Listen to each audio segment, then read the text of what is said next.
अरे ए सखी हई तो दुल्हा बूढ़ बा हो। अरे काजी दुल्हा जी दाढ़ी बार पाक गइल बा, बुढ़ौती में बियाह करे चलल बानी। अरे ना ये साली जी, ऊपर से देखो बिगड़ी मशीन, नीचे से देखो कितनी हसीन। अरे ए सखी ई तो दुल्हा शायरी मारता हो।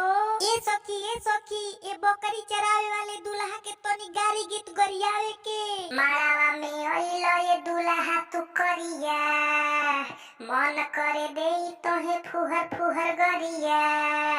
लागता कि घरावा चरावे लो बकरिया, खइब त खाला पूरी दही भर थरिया। आँख जनी से का ढोढ़ी जनी देख, साली जी के दुल्हा ना ऐसे निरेख। आँख जनी से का ढोढ़ी जनी देख, साली जी के दुल्हा ना ऐसे निरेख। देखला में लागेला तू बड़ी भर कुलहा, टुकु टुकु ढोढ़ी खाली देख तारा दुल्हा। मन करे मार दी चला के लोटा फुलहा, हमारा बुझात बड़ा जतिया तू जुलहा। आँख जनी से का ढोढ़ी जनी देख, साली जी के दुल्हा ना ऐसे निरेख। आँख जनी से का ढोढ़ी जनी देख, साली जी के दुल्हा ना ऐसे निरेख।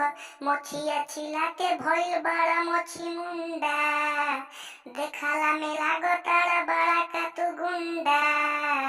मांगेला दहेजावा में गाड़ी हीरो हुंडा, हमारा बुझात रहे हो बगोरा मुंडा।